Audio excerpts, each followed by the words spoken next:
Bien, empezamos. Ya vimos el tema del orden, ¿sí? Respecto para el realismo, que vimos que hay un orden natural y para el imanentismo hay un orden artificial.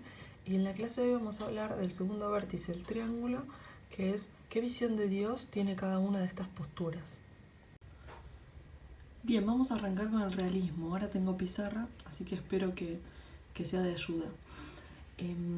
Primero lo que dijimos es que vamos a hablar hoy de la visión de Dios que tiene cada postura y que arrancamos con el realismo, ¿sí? Según como vimos en el triángulo que vimos recién, decíamos que en el realismo hay una visión de un Dios trascendente. Lo que nos aclara Roldán acá es que hablar de Dios, de un Dios trascendente del realismo, no es hablar de una opinión religiosa, no es hablar desde la religión. Nosotros podemos hablar de Dios en términos filosóficos, ¿sí? En términos racionales.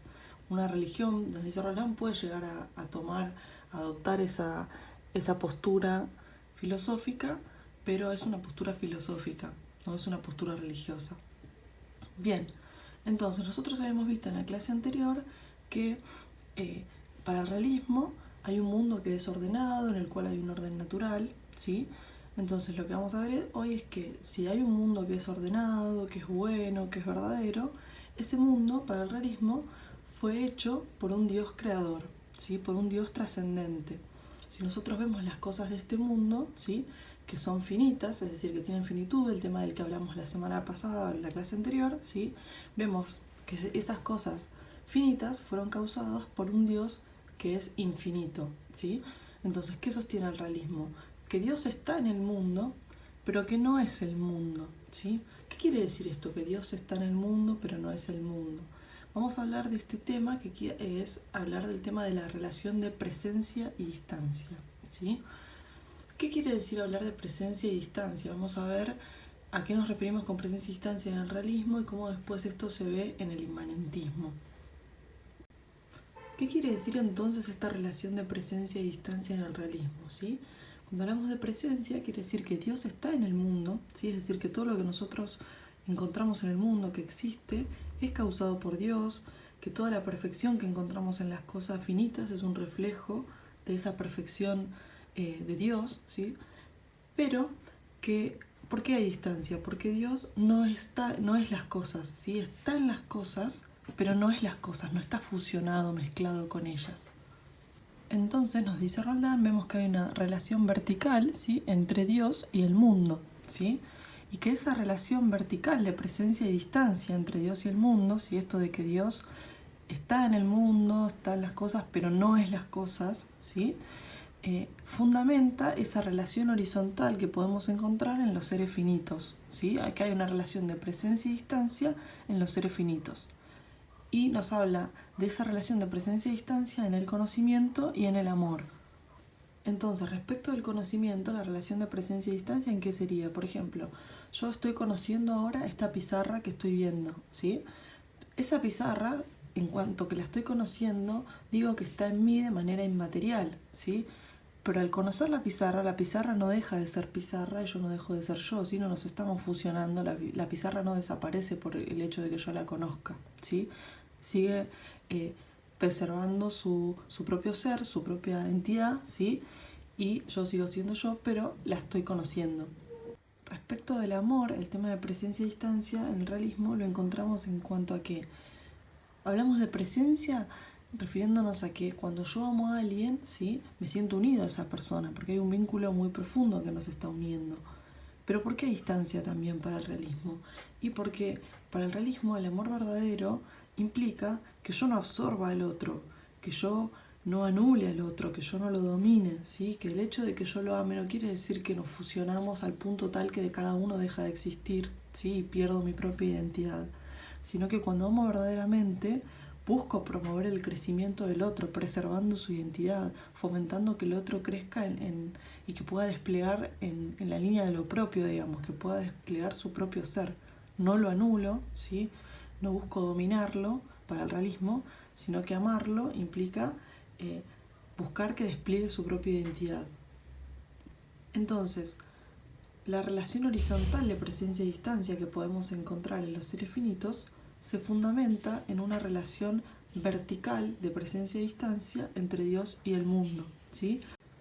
Entonces, en este contexto, Roland nos habla de la analogía entre el artesano y sus obras, ¿sí? Es decir, cuando yo veo una obra o veo un artefacto, por ejemplo, eso me remite a quien lo hizo, ¿sí?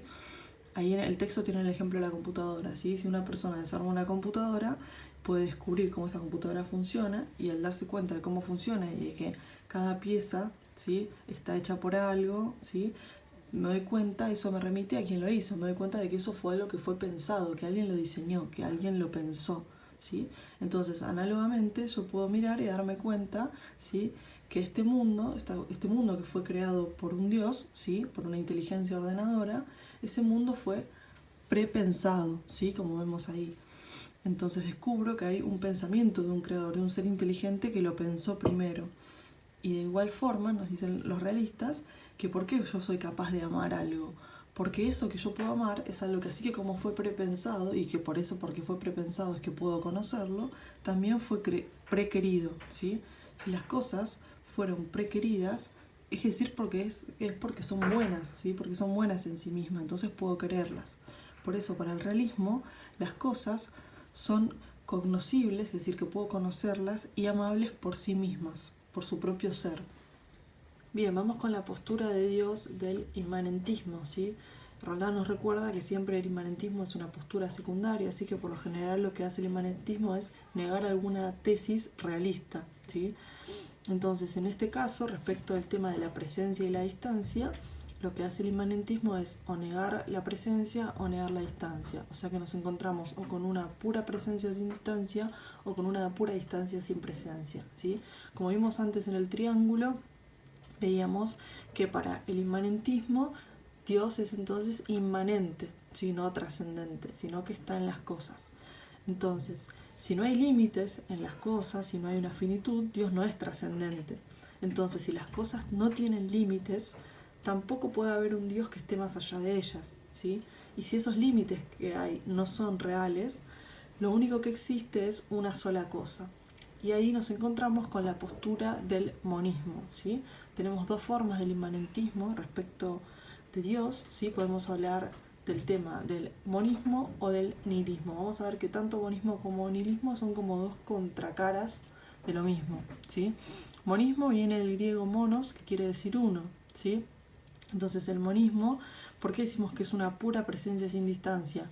Porque si existe una sola cosa, este único ser, este que también se puede llamar el todo, el uno o la sustancia, ¿sí?, está tan presente en las cosas que se identifica con ellas, ¿sí?, que diríamos que el todo está en las cosas y es las cosas, ¿sí? Por eso se habla de una infinitización de lo finito. ¿Qué quiere decir? Que lo finito en lo infinito no tiene cada uno su propio lugar, sino que se identifican. Si a esta única sustancia, este único ser, todo, se lo llama Dios, ¿sí?, la postura, cuando nos dice Roland, se va a llamar panteísmo, ¿sí?, porque pan viene del griego, quiere decir todo, ¿sí?, teos, que quiere decir Dios. Entonces, para esta postura sería que Dios es inmanente, ¿sí?, que Dios se identifica con las cosas y que no está más allá de ellas. Entonces está tan presente que impide toda distancia. Por eso decimos que es una pura presencia sin distancia, y por eso decimos que es una infinitización de lo finito, porque lo finito y lo infinito no conservan cada uno su lugar, están fusionados, ¿sí? ¿Cuál sería entonces la contracara del monismo? La contracara sería el nihilismo. Nihilismo viene del latín nihil, que quiere decir nada, ¿sí? Con los de sociales estuvimos viendo el nihilismo, así que a ellos les va a sonar familiar, ¿sí? Esta postura sostiene una pura distancia sin presencia. ¿Qué es lo que quiere decir? Que nosotros nos encontramos con seres individuales que aparentan ser individuales, ¿sí?, pero que no tienen ningún sentido y ningún valor, ¿sí?, porque si solo existe el todo, ninguno de los seres que existen tendrían entonces un valor, una consistencia propia, un sentido propio. Por eso se habla de una finitización de lo infinito, ¿sí? Que ¿qué sería? Que bueno, que lo finito no tiene valor, pero lo infinito tampoco tiene valor, si no es trascendente. Lo que hay en el fondo es la suma de las cosas finitas. Bien, respecto a la presencia y distancia en el conocimiento y en el amor y en el mentismo, podemos encontrarnos. En el campo del conocimiento podemos tener o pura distancia, para lo cual el conocimiento sería imposible, o pura presencia, para lo cual el conocimiento sería dominar. Respecto del amor, podríamos encontrar pura distancia, para lo cual el amor sería una indiferencia, ¿sí?, respecto del otro, de la otra persona, o pura presencia, en la cual se ve al amor como un intento de dominar al otro, ¿sí? Bien, para terminar esta parte de la clase de hoy, Roldán nos dice que si queremos encontrar una postura intermedia, el realismo se encontraría en el centro entre dos extremos, ¿sí? ¿Por qué? Porque para el realismo hay presencia y hay distancia, y como vimos, para el monismo y el nihilismo o hay presencia o hay distancia. Entonces Roldán nos dice que el realismo le reconoce una parte a cada una y le objeta una parte a cada una. ¿Qué es lo que el realismo le reconoce al monismo? Bueno, la presencia de un fundamento único de la realidad, ¿sí? Pero ¿qué es lo que no comparte el realismo del monismo? Bueno, que esa presencia no tenga distancia, ¿sí? Es decir, que no haya un reconocimiento de los seres finitos, como vimos, que no tengan una consistencia propia, ¿sí? Y respecto del nihilismo, ¿qué es lo que el realismo comparte? Sí, que hay individuos distintos en el mundo, sí, comparte esa postura, pero no acepta el realismo la idea de que detrás de esos individuos, para el nihilismo, como vimos, hay distancia sin presencia. ¿Qué quiere decir? Que para el nihilismo no hay un elemento de unidad, de armonía detrás de estos individuos distintos, ¿sí? Entonces, para terminar, le agregamos a nuestro cuadro inicial que para el realismo tenemos, respecto del tema de Dios, ¿sí?, tenemos presencia y distancia, y para el imanentismo tenemos o pura presencia o pura distancia.